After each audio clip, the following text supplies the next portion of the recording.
제가 오늘 올리는 영상은 N수 성공 비법입니다. 자, 국어에 한해서 말씀드리도록 하겠습니다. 우리 N수라는 건 실패가 아니라는 건 여러분 다 알 것입니다.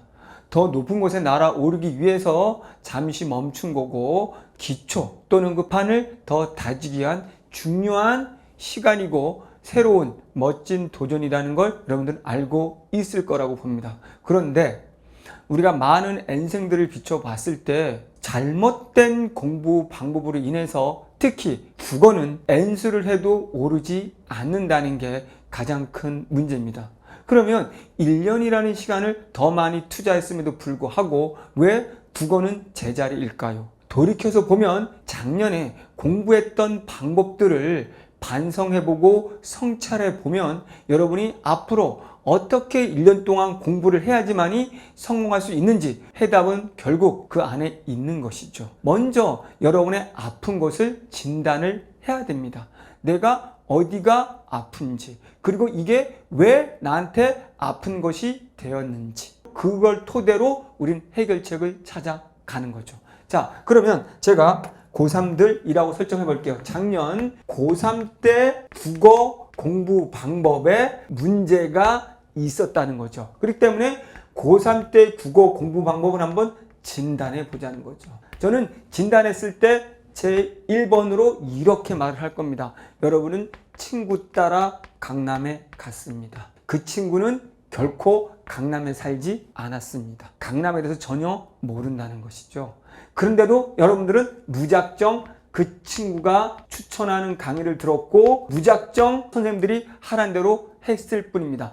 이게 실패의 가장 큰 원인이었을 겁니다. 그런 다음에 두 번째는 뭐냐면 이제 무작정 시리즈인 거예요. 무작정 많은 문제를 풀었고, 무작정 많은 자료를 받으면서 기뻐했고, 무작정 많은 내용들을 암기하면서 기뻐했고, 무작정 선생님들이 설명하는 것을 고개를 끄덕이면서 수동적으로 자세한 설명이네 라는 거에 기쁨을 감추지 못했을 겁니다. 이것이 여러분들을 N수로 이끈 것입니다. 바로 친구 따라 강남 가서 결국은 무작정 이렇게 공부를 해 왔다는 거죠. 그럼 이 공부가 왜 문제일까요?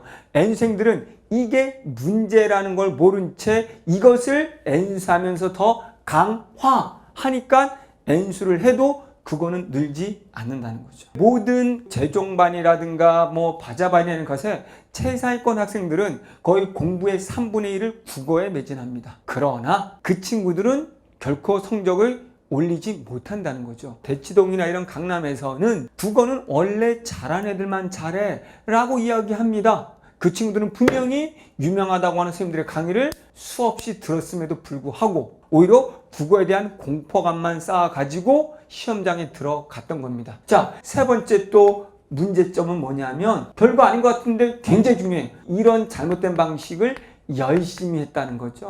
차라리 열심히 안 했으면 더 성적이 좋았을 겁니다. 왜냐하면 우리가 잘못된 방식으로 공부를 하면 거기서 벗어나기가 힘들어요.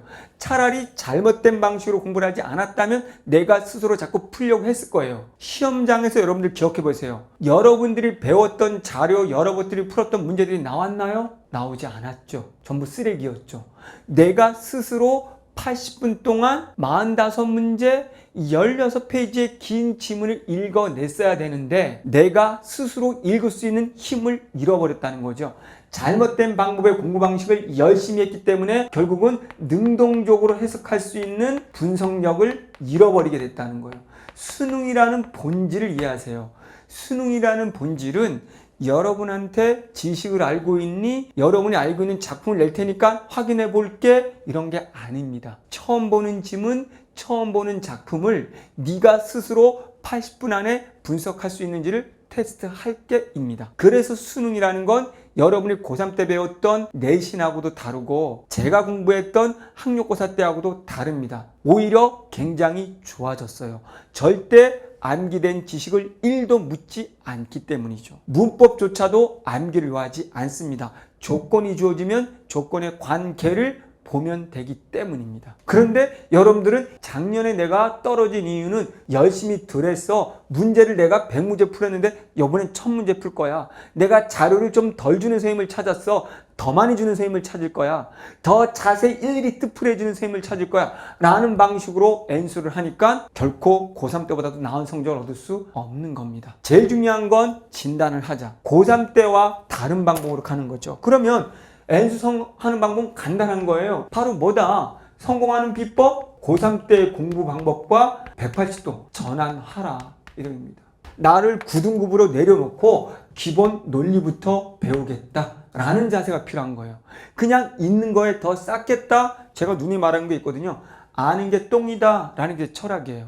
여러분이 알고 있는 지식으로 자꾸 보려고 하니 새로운 내용이 나왔을 때 못 보게 되는 거고, 똑같은 내용이 나오더라도 여러분이 알고 있는 게 A면 A로만 보려고 하니 똑같은 내용을 B라고 조건을 주어져서 B라고 보라는데도 B로 못 보고 자꾸 A만 찾고 있는 거예요. 그러니 점수가 안 나오죠. 그러니까 여러분은 알고 있는 지식을 내려놓고 180도 전환한 방식으로 공부를 하는 겁니다. 그게 바로 뭡니까? 지금 여기에 있는 거 반대로 가면 됩니다. 친구 따라 강남 가지 마시고 패스 시대잖아요. 바로 열심히 하겠다고 생각하지 말고 모든 인강 선생님들을 다 맛보기든 뭐든 비교해서 여러분이 논리적으로 옳다고 생각하는 사람을 스스로 선택하십시오. 이게 잘못된 선택이고 친구를 따라가다 보니 여러분이 성적은 점점 더 떨어지는 겁니다. 내가 내 인생을 결정할 선생님 강의를 일일이 비교하지 않는 겁니까? 비교할 때 기준은 딱 하나입니다. 이거와 반대로 가야 되는 겁니다. 분명히 그 선생님들이 많은 자료를 줬지만 도움이 안 되죠.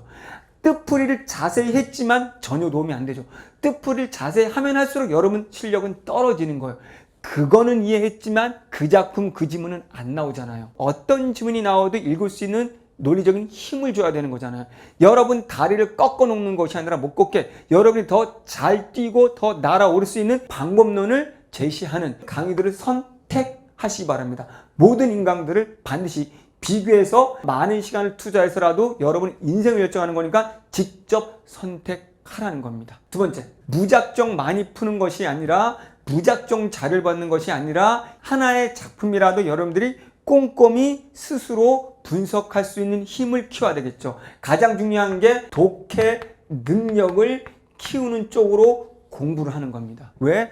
80분 안에 45문제를 16페이지를 읽어야 되는데 작년에 1등급 87, 독해 6문제 하나짜리 통째로 날리면 1등급입니다. 2등급 80 정도라면 한 2개 정도 날려도 2등급이에요. 이 말은 1등급이 4%면 전국에 있는 학생들이 시간 내 제대로 못 읽는다는 거예요. 그러면 국어 공부의 본질은 오로지 독해력을 키워서 시간 안에 읽어낼 수 있는 힘이다. 어떻게 읽을지 독해력에 좀 더 집중하는 공부를 해야 된다는 거죠. 작품 정리, 자료, 아무 독해력에 도움이 안 된다는 거죠. 그렇기 때문에 독해할 때도 어떻게 독해할 것인지 논리적으로 어떻게 내가 빠르게 읽어갈 수 있는지를 익히는 공부를 하시기 바랍니다. 세 번째, 저런 것들을 뭘로 공부할까요? 여러분들은 죽으라고 사설 모의고사를 쫓아다녔죠. 사설 모의고사는 논리성이 떨어집니다. 사설 모의고사에 나온 문제들이 시험에 나올 거라 생각하세요? 그거는 그런 사설 모의고사들의 상술입니다.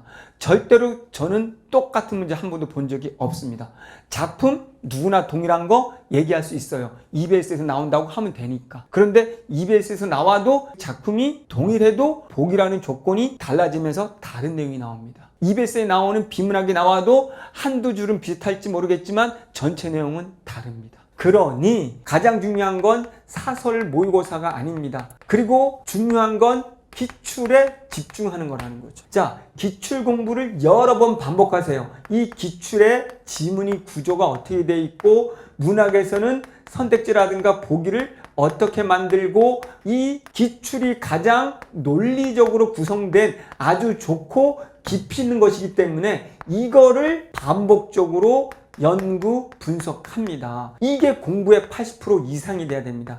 그리고 시간이 남으면 사설을 풀도록 하세요. 이게 제대로 되지 않는 상태에서 사설을 나올 거라고 덤벼들면 이거는 100% 망하는 게 되는 겁니다. 그래서 요거를 국어 공부에 8, 90으로 놓고 완벽하게 분석하면 어떤 모의고사도 우리는 풀어갈 수 있을 겁니다. 네 번째, 무조건 열심히 하지 마세요. 열심히에 배신을 당합니다. 열심히보다는 야, 어떻게 해야 되는 거지? 어떻게 내가 작품을 보기를 통해, 기준을 통해 객관적으로 빠르게 해석하지? 비문학을 어떻게 서론만 보고도 본론을 통해 그 기준 속에서 예측하면서 독해할 수 있지? 이 공부 방법론을 꾸준히 고민을 하고 이것들을 끊임없이 고쳐나가고 이것들을 논리적으로 내 것을 만들기 위해서 노력을 해야 되는 겁니다. 무조건 열심히 양, 시간 승부하지 마십시오. 하나를 보더라도 몇 시간이든 논리 구조를, 같은 거라도 반복을 통해서 논리 구조를 익히게 될 때 국어는 점수가 오를 수 있습니다. 그게 아니라면 절대 국어 점수는 오르지 않습니다. 결론은 정해졌죠? 고3 때 했던 잘못된 공부 습관과 방법을 버리라는 거. 국어라는 건 어떤 과목보다도 두렵고 힘든 과목입니다. 시험장에서 여러분 경험했죠? 아무것도 눈에 들어오지가 않습니다. 그거는 긴장해서가 아닙니다. 국어라는 거에 대한 기본 논리를 모른 채, 읽기 능력이 되지 않은 채 무작정 잘못된 공부를 했기 때문입니다. 이제 여러분도 국어에서 만점 1등급, 그리고 이 국어라는 논리를 통해서 이 긴 짐을 읽어낼 수 있다면 나머지 짧은 영어, 탐구, 수학 충분히 잘할 수 있습니다. 여러분 이제 어디 학원을 가든 하면은 다들 담임선생님들이 이야기할 겁니다. 국어가 잘 안 될 거라고. 그건 맞는 말이면서 틀린 말입니다. 국어 논리를만 익히면 5등급 이하 친구들도 바로 점프 1등급으로 갈 수 있습니다. 한글이잖아요. 논리만 한다면. 그러나 잘못된 공부 방법이라면 고3 때보다 더 떨어진다는 거 아시고 N수생 일찍 시작한 만큼 기본을 더 쌓는 시간을 가져서 반드시 성공하는 재수가 되시기를 바랍니다. 감사합니다.